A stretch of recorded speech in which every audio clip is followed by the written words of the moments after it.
Support my content by becoming a patron on patreon.com/JaianMusic. Hi guys, and welcome back to a brand new episode of Anime Podcasters. I am your host, Hotshot Ginger, and with me I have the man, the myth, the legend, and the annoyance, JaianMusic. How's it going, buddy?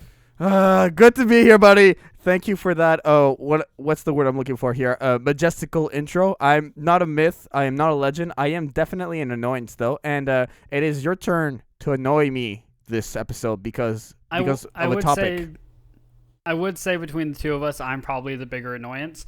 But the topic this time around is, if you guys remember a couple topics back, JAIAN tried to convince me to watch Boruto, and he may have succeeded, he may not have. I haven't seen it yet, but I said in podcast I would check it out eventually.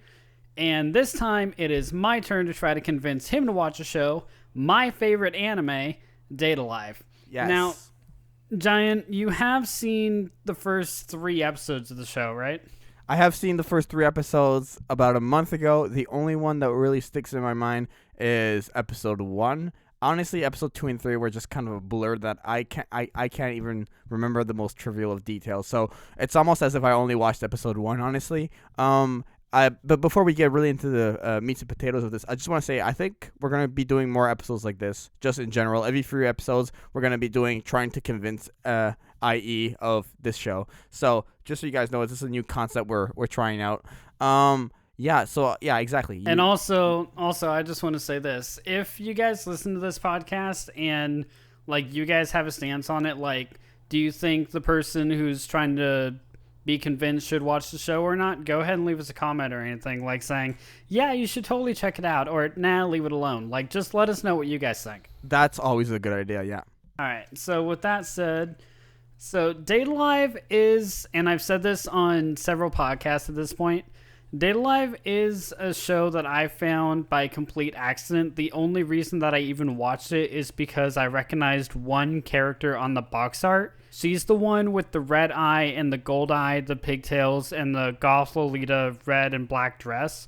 If you guys remember or know who I'm talking about, her name is Kurumi. She's been going like all around, like on Twitter, on Tumblr, basically she's like the insane character in the show. And the only reason I picked up the show was because I knew that's what she was from. But when I started watching the show, I did not expect to love it as much as I do. And you guys know me. You guys know that, like, I like the lewd stuff. I like ecchi jokes. I like harem anime. I like slice of life more and fantasy more than I like hardcore realism stuff like Death Note or Soku no Terror. Like, I like stuff that you can't have in real life in my shows. That's what I'm trying to get to here. And Jaden is the exact opposite of that. Yeah, that's actually a great way that's a perfect way to introduce it. I've never thought of it that way, but I fully agree, Hotshot. That was yeah. Oh my gosh, yeah. I'm already convinced. Let's watch this anime. Okay, sure, go. I win. Okay, bye guys. See you next episode. Jane, tell them what the next topic's gonna be. Oh no, we'll tell them at the end because we actually have. I got it. But Date Alive, in all seriousness, it is my favorite anime because it does have all of those aspects to it. And rewatching it for about the 5th or 6th time, I will admit I watched it a lot. I didn't realize exactly how lewd or how ecchi it was, especially some of the characters. And Jaden, I know you don't like that stuff, so I apologize throwing you headlong into that. Yeah, that was the thing. I remember you telling me it wasn't gonna be that lewd, but because to my recollection it wasn't. But then I'm like, wait a minute, oh no. But yeah. at the same time, like I've seen heavier lewd anime like High School DxD or Rosario Vampire or High School of the Dead. Like, those shows are the ones that I consider to be, like, heavily lewd because it focuses heavy on the girls' bodies and basically, like, has almost nothing else going for it other than just, like, cute anime girls. But with Date Alive, like, okay, so I know you said the first episode is the one that kind of sticks with your mind the most, right? Yes. So you've met Kodori, Shido, Toka, and Origami, right? I assume, honestly, the names have not stuck in my head either. Okay. Yeah. So we'll go through it like this. I'm gonna describe the character, and then you'll tell me what you remember, like if you remember anything about him. Okay, I remember the older brother and the younger sister at the beginning, for sure. Okay, so that's Shido and Kotori. Okay. So Shido is, if you remember, actually for Heroes 2.0, I actually put him on my hero list. Okay, that's what I thought. Okay, yeah. So Shido is the blue-haired one. He is our lead, and he is the only one who can save the spirits. And just to catch you guys up to speed, every girl essentially in the series is a being called a spirit. Spirits calls these horrific natural explosions that everyone calls spatial quakes that basically wreaks hell of destruction upon the planet, but no one can really understand why. So the two teams that are going against the spirits are the AST, which is the team that Origami's on, that are led to believe that the only way to stop the spatial quakes is to kill the spirits, and the team that Kotori and Shido are on, Ratatasker, which means the way to make them stop making spatial quakes is to take them on dates and make them fall in love. So that's exactly what they're supposed to do. The tagline of the show is actually "Kiss the Girls, Save the World," which I kind of love. That is such a Hotshot show. That is it such is though. a It is Hotshot show, man. It is. That's why it's my favorite show. Let me get to that. So it's Ratatasker versus the AST and other enemies, but that's later on down the line. So it's AST versus Ratatasker versus the spirits to try and find like the right way to do this. So Shido is our main character. He goes with his sister Kotori to Ratatasker, and he meets the first spirit that we see in the show, Toka Yatagami, I believe. I remember her first name. I can never remember the last name of Japanese characters. I'm sorry. Toka something. Let's just call her Toka. Her name is Toka. Sounds good. So, with Shido, he's the only one who can actually seal the spirit's powers. So he's the only one who can actually, like, once he actually does kiss them to save the world, he seals their powers away in himself and actually lets them live a normal life so that they can't be tracked by the AST. That is what he is trying to do. He's trying to give them the chance to actually have a life. So, do you remember anything about Shido, like, as a character? Honestly, no. Shido... Okay, sorry. Just to make sure, Shido is the older brother, right? He's the older brother, yeah. Okay. I was confusing Shido for another character. Here's what I remember from Shido. Shido and his little sister seem to have a cutesy relationship. I remember his line where he was saying, oh no, I have a disease. It's the tickle monster, like when he was sleeping in or something, and his little sister was trying to wake him up. And then he was basically just in the middle of all those explosions and just kind of happened to be there, and he thought his sister was in trouble. And then that's honestly what I remember. Okay, so you're missing kind of a few details in there. Yeah, for sure. So when Shido does wake up, he wakes up as any normal high school teenager would by getting a drop kicked in the gut by his little sister. Yes, of course. I totally relate.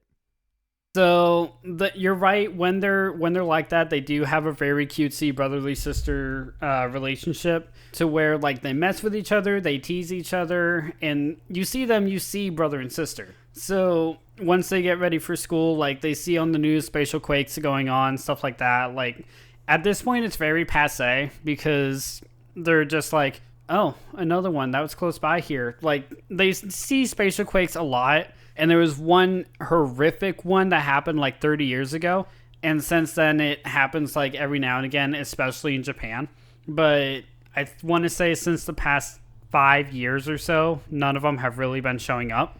So They go to school. They go to school. But then a spatial quake happens and the spatial quake alarm goes off.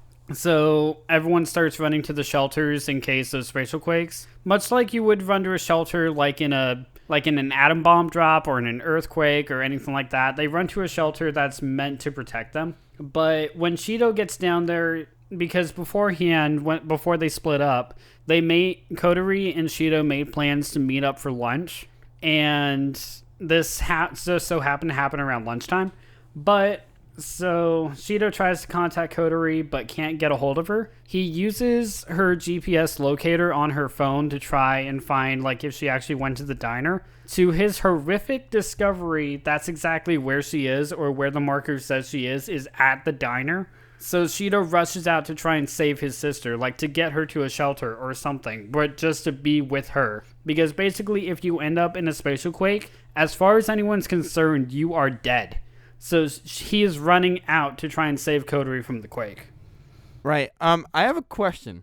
Yeah. So far, the podcast is you convincing me to watch the show, and so far we've been summarizing the episode and going over what and reminding me of what happened. No, I know. I'm just like reminding you like what actually happened, because I have to like remind you of the characters and like the path that happened and the storyline that happened in order to actually like say what happens, because the building part of it is really important. Right. Okay. So there's a method here. Okay. Because I was like, yeah. Okay. Because when we did the first episode, I jumped into convincing right away. You know what I mean? But fair enough. I know. Boruto, you kind of already knew what it but was. Yeah. Okay. Yeah. Because Boruto, I mean, second gen Naruto, like I know the world of Naruto. I know like the basic concept of everything. Right. Okay. But Date Alive is a totally different series. Yeah. Okay. Keep going. Sorry. So after he gets to the restaurant, he ends up in a spatial quake, and he is met by a nameless spirit who looks completely sad, wielding a massive sword, fighting everybody in a jetpack. And there's just an army of people in jetpacks and rocket launchers and swords just charging at her, trying to kill her. That was so random. Well, that's what the spatial quakes are. Like, don't get me wrong. That's entirely random, because as far as we know, spatial quakes were just like mini explosions that happened, but no one knew why. I was so confused, Hotshot. I was there. I was watching it, and I think I even messaged. I was like, "What's good? What's going on here?" Now, honestly, when I first saw it, I was the same way. Like, wait, huh? Hold up, huh? Wait. And then I realized, oh, wait, it's an anime. Okay, I understand now. Right. Obviously, anime logic, blah, blah, blah, and we always poke fun of that, and it's kind of become a meme, but there needs to be some sort of consistency, no? And I understand. No, you're right. And I compare it to music sometimes, where like when you listen to a musical track, there's crescendos, there's big build-ups, and there's explosions and everything like that. So was that just a big crescendo, a big just build-up, and then here's the big scene of the episode? And I just didn't see how it made sense to get to that. I get because that's quake causes it, but huh? So here's the thing. The reason why it happened that way is because we're kind of experiencing it with Shido. Because when we see that, he doesn't know what to expect. He doesn't know why there's just a girl there. And God knows why, like, this girl is fighting off, like, multitude of armored girls, just, like, with swords and guns and jetpacks. Like, he has no idea what the fuck's going on. Okay, so here's my question. I feel like for most of the episode, we saw things through his perspective. Does that remain throughout the series? It does, yeah. Like, as we're experiencing, like, especially when we get to new spirits, we're experiencing them, like, with Shido. Like, he doesn't know what they're like or what powers they have or what they can do. A lot of the experiences we're getting, like, we experience with the team or we experience with Shido, because he is our lead. Like, there's hardly any scene in him that we don't see Shido in, unless it's, like, other characters around. Like, sometimes we'll see Toka and another spirit that comes in later, or sometimes we'll see, like, the bad guys talking. Sometimes we'll see Kotori up on the ship, and like, Shido's not in every single shot, but a lot of it does revolve around him because he is the one who can save the world. Okay, fair enough. But what's so great about, like, having his perspective the whole time? Wouldn't it be more interesting if there was a multi-perspective thing going on? No? There is, because there's actually a conspiracy later on. Oh. Yeah, I didn't tell you this part. So, one of Shido's classmates, short white hair, very, very monotone voice, like robotic, like kind of like Yuki in Hatsune. Sushi Diary? Damn it. No, The Melancholy of Haruhi Suzumiya. Oh yeah, that tongue twister. Yeah, that's what I was trying to say. Kind of that kind of character. But one of his classmates is with the AST and is actually on this same battlefield. But there's also something else about her. Later on, we discover that her parents are dead and that the spirits are the ones who killed her mom and dad. But she can't remember what the spirit looked like or who the spirit was, but she basically has vowed revenge on all spirits to try and avenge her mother and father. But this simple thought, revenge on spirits for killing my parents, that spirals into a whole, I was going to say controversy, that's not the right word, conspiracy, because we actually managed to eventually go back and see what happened and actually learn the truth of what happened. But it's being built up, especially around this character, because there's two things she cares about: Shido and revenge against the spirits. That's it. That's like all she wants in life. Okay. But when we first see her, that's not entirely what we get, because like Shido practices his romance-ness on her to try and romance the spirits, and since then Origami thinks that she and Shido are going out, even though he keeps like asking out the spirits and trying to save them, make them fall in love to save them. Origami still thinks that they're kind of boyfriend girlfriend. So like it's basically that very strong connection of just like mine. Like she fights Ritoka constantly, like just like for his attention, to the point where it's not aggravating, but it's kind of adorable. But at the same time, she's an AST agent, and she knows full well that Toka is a spirit. Okay. So it gets kind of like it's a love triangle between the three, admittedly. But in my opinion, it's kind of done so in a way that you can kind of believe it, and it can kind of go either way. Like Shido could end up with Origami, Shido could end up with Toka. Like it could end up either way. Right. I see what you mean. But Origami, like, when we first see her as the AST agent, basically we think she's just that, just like a classmate who just so happens to be working on the other side. But she plays a massive part in the story, especially later on. Damn, okay. What was I gonna say? So we're still in episode 1 at this point. Yeah. Okay, cool. Why? Is that it? No, is no, that all we wanted? I just want to make sure. I'm lined up. Okay, yeah, no. I was just like going over Origami, and later on down the line, she does play a massive part later. Okay. But then in the battle between Toka and the AST, Shido gets knocked out and gets revived on a mysterious ship, and is revived by a guy who calls himself, I can't remember his name for the life of me. Person. And gets revived by a person, gets revived by a doctor who, damn it, I can't remember her name either. Person number 2. Reina. No, her I remember. He gets revived by Reina, and when he gets revived, he goes out, realizes he's on an airship called the Ratatisker, and his little sister is the commander of the ship. Okay, and wow. You didn't remember that part? I do remember that part now, but I didn't remember before you said it. Okay. So, Kodori is the commander of Ratatisker, so she is the one who is running the mission to try and save the spirits. Like, taking them on dates, making them fall in love to save them. And that's exactly what she does, but with Shido's powers. So, Shido does have power. He does have, like, this ability that no one else has. But it's revealed later on what it is. I mean, I say later on. It's revealed, like, in the next episode. But there's also a lot more to Shido and a lot more reason why Kodori is actually running Ratatisker. But I can't say it here because you haven't seen it, and it's the season finale. Yeah, don't spoil. Of why she's running it. So, since then, Kodori runs Shido through like this whole training system, which is basically just Shido playing like a whole bunch of dating sims and then trying his charm and romance like on his classmates, his teachers, basically like trying to get as much romance experience as possible before going after an actual spirit. Later on, he does exactly that and runs into Toka again. He actually is the one who names her Toka. When he first meets her, she doesn't have a name. So he names her Toka. She doesn't understand why, but Shido reveals to us, like, Toka just means 10th, as in April 10th, the day that we met, but she doesn't need to know that. So like just meta humor like that, like fourth wall humor, I absolutely adore and I absolutely love because I like breaking the fourth wall. I mean, Deadpool's one of my favorite characters. I was literally gonna say Deadpool, and he yeah. does that constantly. Yeah. So they get to talking, and eventually the AST is ordered to retreat because Toka is like with a human. So they think that she's using the human for a shield.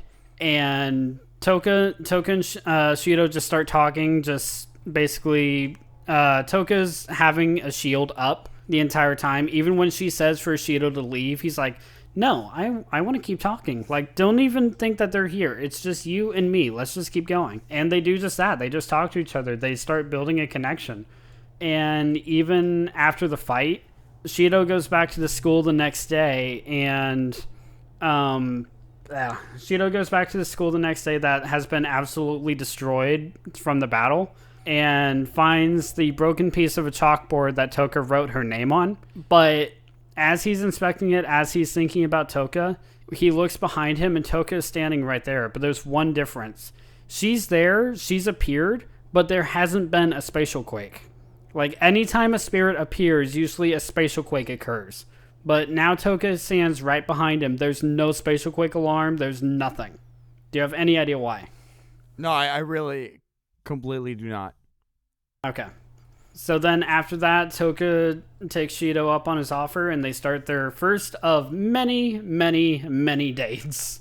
Aww, goals. So I will say that the dates themselves, especially not just with Toka, but the other characters, are incredibly sweet and they're incredibly cute. However, when you first meet the spirits, like before Shido can actually win them over and before he can make them fall in love, a lot of them are just like almost irredeemable. Like they do horrific acts. They do, like, there's one where I won't tell you who and I won't tell you exactly how, but there's one who mind controls everyone and controls everybody with her power. There's one who let's see. There's one who just completely messes with Shido to the point of like erasing people he cares about unless he plays her game correctly. There's one who when Kurumi comes in, like, she actually has her own agenda. So, like, there's nothing really revealed about her. Like, even when she first is revealed into the series, she doesn't even hide the fact that she's a spirit, because when we first see her on screen, she's like, I'm Kurumi Totogami, and just so you know, I'm a spirit, and just completely, like, makes everybody's jaws drop, like, just how serious she actually is. And thanks to Ratatosker, Shido can actually know that she's telling the truth. Right. So she's just one of those kind of characters of just like, oh, by the way, this is how things are. Like, she's never really aggressive or mean or anything like that. She's always just like causing mass mayhem with a smile. Like, think Harley Quinn, but slightly more crazy. I love Harley Quinn. I think you'll, honest to God, love Kurumi. Like, she is a bit on the teasing side, but she really is kind of like Harley Quinn. Right. But I'm trying to understand how this is convincing me, because but I understand you're explaining the story. Okay. Yeah. You know what I mean? So that's what that whole part was me understand or explain the story. So as far as me going to convince you, is you like the shows that have realism and are dark and gripping storylines and things along that nature, right? Death Note, Terran Resonance, but you also like shows like Yu Yu Hakusho, right? Like that have that kind of fantasy aspect, that detective aspect of like, and you like Dragon Ball. Like, you can't really get any more fantasy than Dragon Ball and Ki Blast. I mean, they shoot lasers from their hands. Okay. Yeah. I mean, a big part of Data Life, especially when new spirits and everything come in, is the fights.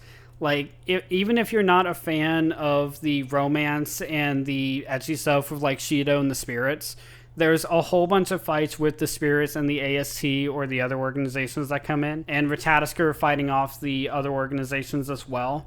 Like, there's a whole bunch of actual conflict and, like, a question of who's right and who's wrong. Like, is the AST right for trying to kill the spirits for the spatial quakes? Or is Ratatoskr right for trying to find another way around it and try to give them a choice instead of just outright killing them? So you're saying the fantasy portion of it is what is going to be appealing to me, but right? Is that what you're saying or not? That's part of what I'm saying. Yeah. Okay. Go ahead. I'm saying the fantasy aspect. Like, I know you're a hardcore fan of the realism, but at the same time, it's just like something that you can't have, something that can't really exist, and that is being shown to us in such a way that is like what is one like fantasy show or anything that you actually really like? I think like something that can't happen in real life. 100% Yu Yu Hakusho. Yu Yu Hakusho? Yeah, 100%. All right. So you go ahead. Well, I just feel like the characters don't have enough depth to be rootable. And I know I only saw 3 episodes, so maybe it's not enough, but I feel like in 3 episodes you should have enough to, root for Shido and everything. And I just felt like a lack of depth. And I can understand that, but I will say that Shido's death comes from his connections with the spirits, especially with his death with Kodori and with Toka. Because with his death with his sister, how much he does for Kodori in the series, and how much stuff he does for Toka, like someone that when he first saw was like destroying an entire army of people trying to kill her, and hell, even just people trying to kill her, and just the closeness that they actually developed together. They actually build, like, even though Shido's going on these dates with the other girls to try and do what Ratatoskr wants and actually give them a life outside of trying to be killed by the AST, the connection he actually builds with Toka feels like a true lover's connection. Like, I understand that's great. It sounds some sort of multilayerism, but I just maybe it's the maybe there's just not enough characters. It still does not feel like that crazily deep. Like, I understand that, like, that's great. You have like passions and things you care for and characters that you want to protect, but it's like naming an anime that doesn't, and arguing that this one particularly is more deep because of others is, and I know it's all a question of like of taste and everything, but I did not see that like big different element that separates it from any other fantasy anime. And I'm trying to through you are explaining what the first few instances of the anime were. That's a great way to introduce it, but it's still just giving me the motions of like an audio version of what the anime was. So what about it? Like, what's the selling point? What's the one thing? You have one card to play, and you have to, you know what I mean? I'm trying to find that it factor, and I'm not seeing it. That's like how it feels right now as we're talking about it. So with that being in mind, it really does come down to the taste, and Data Live is like the perfect definition of my taste. Like, if you watch Data Live, you'll understand exactly what I like in the show. Hotshot, what I'm trying to say is, like, I'm trying to softball you what's the it factor? What's the I know. Factor? I was building up to that here. Okay, sorry. So I've told you this time and time again. What is the most important thing in an anime to me? Characters. Right. And can you have any idea of why I love Data Live so much? The characters? Yeah. Okay, but we explained. So yeah. So you're entirely right, and you're entirely valid. When you actually get into the characters, they aren't really that deep. Like, once you actually get introduced to who the characters are, and once you actually see them on screen interacting with a couple characters, you can kind of piece together who they are very quickly. But it's also the way that they interact off each other. Like Kodori, when she's wearing her white ribbons, she's Shido's little sister. She is the cutest, most adorable thing on the planet, and she's the one who's like, I love you, big brother. But when she's wearing her black ribbons, that is entirely out the window. She is the hardcore commander of Ratatoskr first. The mission comes first. Like, she still loves Shido, but she is there to do a job. And it's just kind of that 180-degree spin on Coterie especially that I really like. Because it's like the white is pure and the black is strong. Right. And it's like we talk about multi-layered characters having like a lot of depth. But this character literally has 2 layers, from what I've seen, 2 layers, and that's why Coterie is, honestly, Coterie might be my favorite character in the show. Like Shido, I love Shido, but I like the spirits a lot more. Toka, and then with Toka, you have a spirit who's never known anything, a spirit who's never like had any friends, not even her own name. She just sleeps in a black abyss and just wakes up. And whenever she wakes up, she's expected to fight. Because when she wakes up, a spatial quake happens. And she's immediately fighting what she calls the Mecha Squad, which is in actuality the AST. So the series goes through like her learning the human world along with Shido. Shido's showing her the world. Shido telling her like what's right, what's wrong, and like what actually happens in the real world. She even enrolls in his school to learn that way.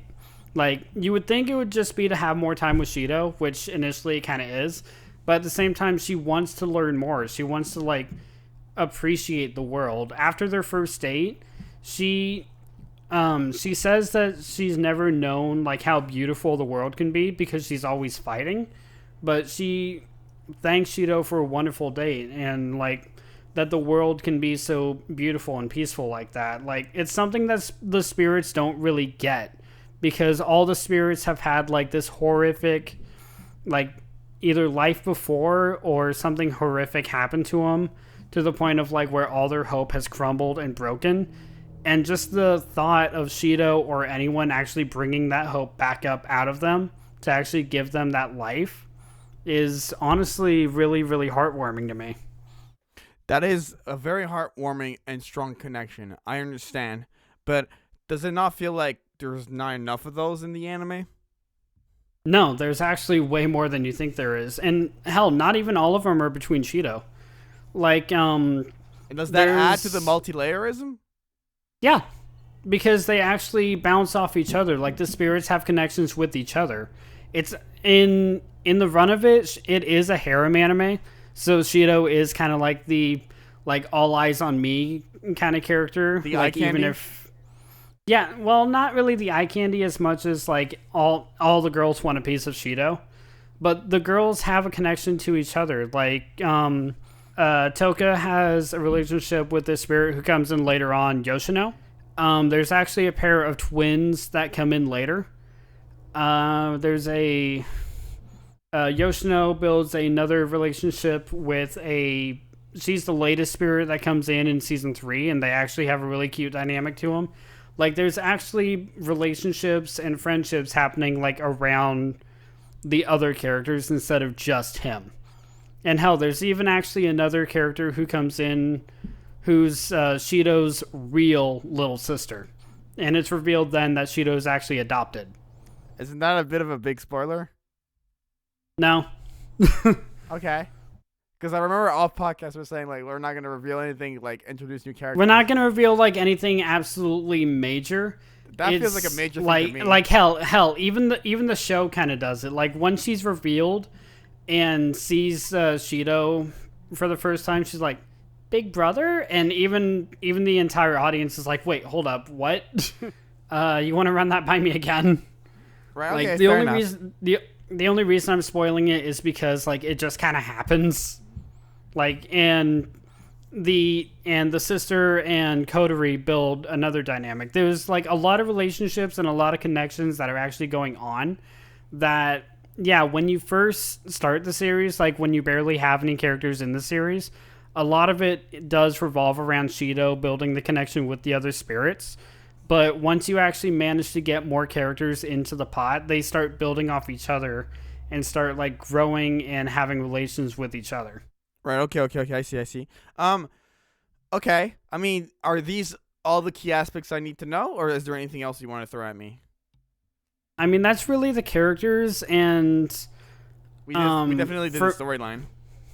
We definitely did the storyline, and I am honestly a really big fan of the fights. Like, even if they're quick, even if they're just flashy, like swords clashing or guns firing or anything like that, I mean, hell, even in the second episode, Shido gets shot and killed. Right. Do you remember that at all? I remember that. Do you remember who shot him? I don't remember who shot him. I'm a bad person. You don't remember who shot Shido? Okay. Or Origami shot him because she was trying to take a sniper shot at Toka. So Shido actually pushed Toka out of the way and got sniped. And that's actually what released Toka's like inner power. And she tried to kill Origami for taking away Toka's only friend.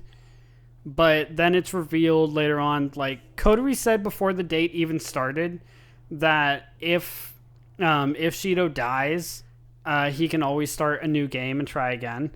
So it's revealed later on that or not later on, but in that same scene, she zooms in and you see this little blue fire, and it heals his sniper shot. So there's actually something going on in Shido. So he has plot armor.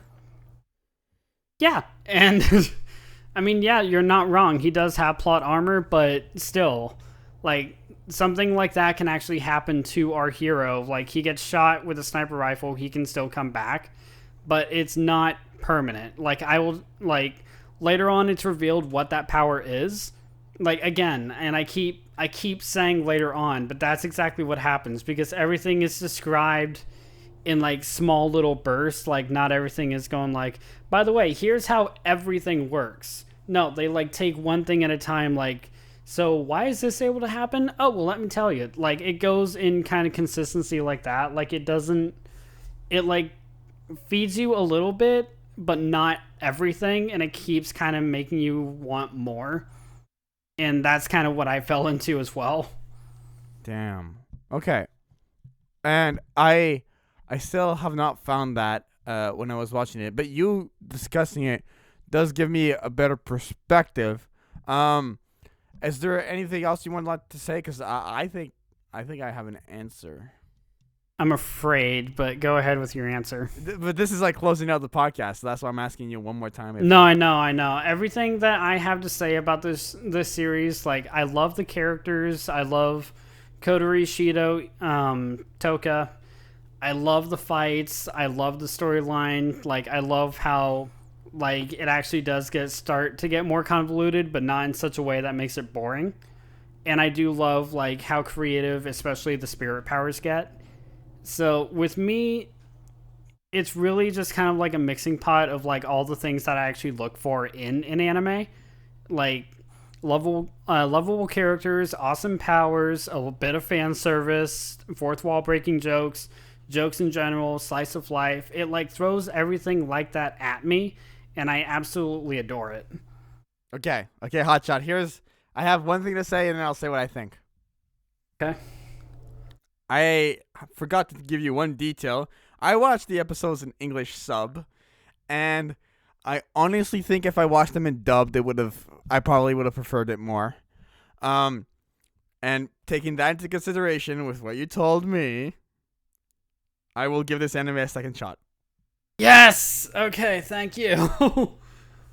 There you go. Like, hell. Even if it's just the first season, there is so much to talk about in the first season once you actually finish it. There is so much that it actually throws at you, especially towards the end. There is a lot of new stuff. There's a lot of new characters, a lot of unexpected twists, and I love every single bit of it. Okay. I don't know when. You know what? I'll start watching it when you start watching Boruto. How about that? All right, fine. But, I mean, you know the deal. No, I know. I'm watching another one before you're watching GTO. But you know the deal. The deal was the deal. I'm confused as to what you're trying to say now. I'm not saying the deal on the podcast unless you want me to say the deal on the podcast. I don't know what you're talking about anymore. All right, I'm going to say the deal on the podcast. The deal was if I convinced you to watch Data Live, which it sounds like I did, if I convinced you, we would put Data Live out on my birthday. We would put the episode of Data Live out on my birthday. Right. Okay, I remember this. Yes. Okay. Well, it sounds good. Don't have a choice. Woohoo! I win. Another win for Hotshot. All right. In that case, I think that's everything, right? That should be everything. I mean, I won, so I want to go out on that high note. Plug away, my friend. You uploaded a video. And I uploaded a video on Halloween. It wasn't the one I promised, but it was a video. And I watched it on my stream, which was really fun. By the way, next time you post a video, let me know if there's like music. I don't want to get a copyright claim. Snuck that one in there, didn't you? Wait, what? Because I was watching your video, and at the very end, music started playing, and I didn't know. Remember? Yeah, it wasn't one of yours. It was a royalty-free channel that we took from a while back. I didn't know that, so all I hear is music that I don't know if I have the rights to or if it's royalty-free or whatever. So I'm right away like, I hit pause, I'm like, Hotshot! No, trust me, we checked. We looked. Before we made that my outro, we checked and looked. No, the stream is still monetized. All good. All right. Go ahead and let us know what's going down. All right, guys, you can go ahead and find me here forever and always on JaianMusic. I actually am just living with him now, essentially. Yay. Because if I don't talk to him, he just badgers me for attention. You guys can also find me on my channel, Hotshot Ginger. It is a very, very, very slow process of uploading videos, but there is a process happening. And you guys can find me over on Twitter at CautionGinger, which I hardly ever use, but I'm always on it. Hotshot, I want you to start tweeting more, because I feel like you would be a good tweeter. You would be a good tweeter. Feel like I'd be a good tweeter. Like, okay, as long as I can't actually hear my voice, like, I will tweet. No, you should definitely just give your opinions on random stuff. I want you to tweet more, Hotshot. What's the deal with hot dogs? Yeah, I can see this going in a horrific way. Oh my god. Please post that tweet. I really don't want to post that tweet. I'll probably end up posting that tweet. Hashtag what's the deal with hot dogs? Oh god. All right, for myself, you can obviously, first of all, the artwork for the podcast is done by GoProkyo, so please go follow him on Twitter at GoProkyo. He does amazing artwork, he does great animations, and his rates are super affordable. Go check out GoProkyo. And so for myself, you can follow the podcast on facebook.com/anime podcasters. Subscribe on iTunes, Apple Podcasts, Spotify, Google Play. What else? SoundCloud, did I say it? I don't know. And YouTube channel is I haven't said SoundCloud yet. All right, youtube.com/JaianMusic is my YouTube channel. My Twitter is at JaianMusic. I'm always tweeting. I actually tweet about anime too. Instagram is at JaianMusic. And if you want to hire me for music and audio services, JaianMusic.com. Also, join the Discord server. I want to try to reach 50 people before the end of the year. And I think we're at like 45 or 46 right now.